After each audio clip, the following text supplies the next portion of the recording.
fancy intro music. Yeah! Woohoo! The Intrepid, the Gladius, and the Burrell. Should you get them in today's game? We've been doing a lot of this content where we look at some of the older stuff that's here, especially for our newer players. A shout out to servers like 700 and 701 and all the new ones. By the way, you're welcome on helping notify them to change the incursion matchups. That never should have been that way to begin with.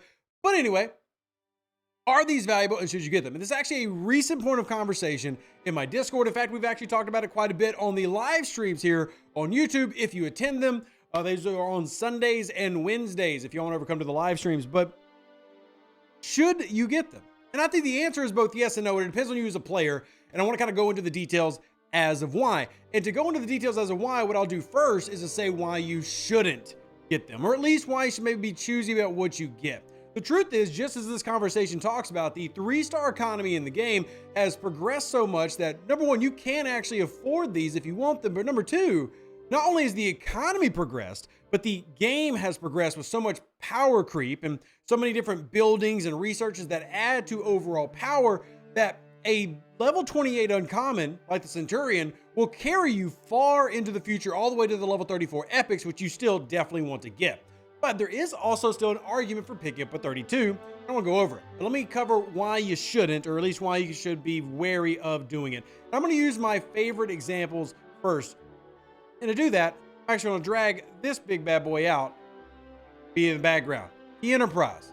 Why do I drag out the Enterprise? Well, actually, let's look at her in all of her glory. The Enterprise is a beaut. This is a maxed out one. For me, it's almost 20 million power level 50. But this can be 10 million plus power even as a lower level player. It is good, it is strong, and I'm sorry that y'all don't have the skin. I am trying to get the skin available to all the newer players. But it costs 50,000 uncommon gas to make this lovely, beautiful thing happen. And here's where the drawback really comes into the 32s. They are not as strong as 34s. Now that doesn't mean that 32s aren't good, because they will handle a lot of things. I'll actually show you one of the reasons that I do like the 32s. But one thing that has never changed is if you're going to get a 32, you must alternate it with the 34. And what I mean by alternate is, well, gas. So you would need to get something that isn't going to eat up your gas. Why? Because the Enterprise D, far off, but the Enterprise with the D scheme you see in the background, this level 34 Enterprise costs 50,000 raw uncommon gas to max. And that doesn't count any of the other resources. The Burrell, even though I love it, Klingon at heart, remember, let's use this one. Klingon at heart, I got all kinds of Klingon stuff. 20,000 gas.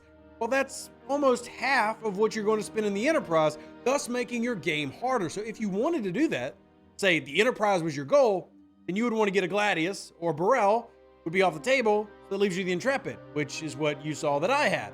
Now, basing ships around what you get in 34 is still a legit strategy, because in this game, it's free to play. You can absolutely, make those types of choices and find what works for you.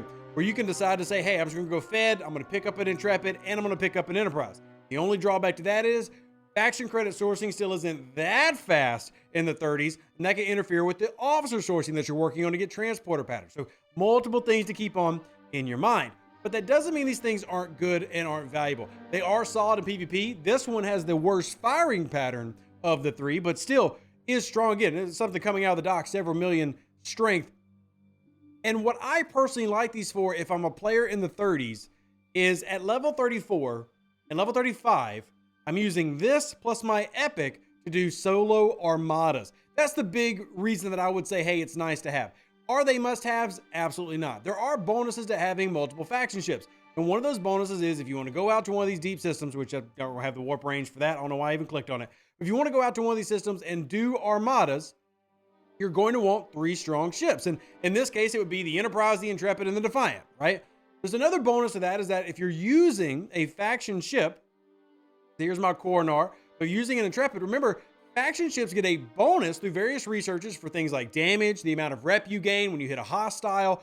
All these apply to things like the Intrepid, but won't apply to things like the Defiant and the Voyager and the Titan and the Cerritos, or all those other Fed ships. Those that don't know, specialty ships do not get faction-specific bonuses. That means all the research you've done for rep grinding and power and mitigation and all that only will apply to the Intrepid, not the Defiant. So If you are deciding to play a gameplay that is slightly slower, then it would benefit you to maybe have one of these, but you can also very reasonably go out with, say, an Enterprise and a Saladin, and then the Defiant, and go do those solos, or even just run Enterprise Defiant Intrepid, or Enterprise Saladin Intrepid. You know, there are multiple ways to do that. We've seen people beat solo armadas with only 32 ships, and even with 32s mixed in with 28s. It just depends on where you're at as a player. But solo armadas are something that a lot of players want to get in the habit of running because they become one of the most lucrative parts of the game. And as you can see here, in terms of overall power, they're really not that strong. And if you had 40s like this that you want to take down, using a 34 and a 32 gives you a more or a higher likelihood and more actual aptitude to your ship's ability by having a better ship than a 28. I mean, it does come out 4 levels higher. It is stronger, but is it a must-have? Like the initial question that gets raised, not only in my Discord here recently, but just generally speaking, which, by the way, shout out to Anx, John Connor, RBV. Love that people have these convos that may not even realize that I'm watching them, but I love to see other people's opinions because my opinion is not the only one, right? Like, I still build a 32, but I understand that if you want to save as much as possible for research and buildings, etc., skipping a 32 actually makes a lot of sense. There's actually nothing wrong with that logic. It just depends on how strong you want to be for your level, how quickly you want to progress, and how efficient you want to be. Because a 32 will help you in the punch-up of Dominions, right? But maybe that's not as valuable to you as it is to another player. That's completely okay. I think the key for me when it comes to, do I want the Burrell, do I want the Gladius, is do you find value in the things that I've mentioned? So I'm going to sort by shipyard level and go over here, because there are things that the 32s do quite well that we've kind of forgotten about in time. So I click this Gladius, you see weapons damage versus hostiles.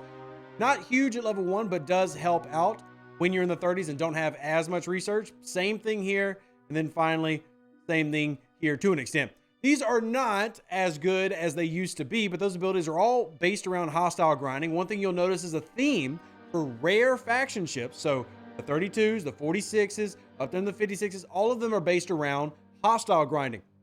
So when you're wanting to get those rep grinds, in the 30s, you're mostly probably thinking about hitting, 10 million rep lock, but then you're going to need to hit 1 billion rep lock. And a lot of players choose to do that in the 40s or even at level 39. I've seen a lot of players. In fact, I'd love if you chime in the comments or even in my Discord, how many of you locked 1 bill before actually going into the 40s? Well, you're going to want ships to do that. And that's where these can come in handy. Again, it comes down to the style of gameplay that you want to play and whether or not you want to play slower or quicker and how efficient you want to be. But do they have value? They still do have value for certain scenarios. But are you wrong to skip it? No. Both things are true. Depends on what you want to do as a player. All I can do is tell you, hey, these are still valuable, but they don't have a need. Like, you don't have to have them. You absolutely can skip them, rely on your 28s.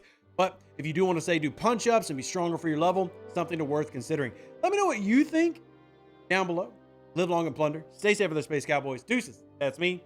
Catch you all on the next Star Trek Fleet Command video and streams tomorrow. Remember, streams, they're important. Come to those. Yeah. An even better outro than the intro. For the Empire and glory to your house.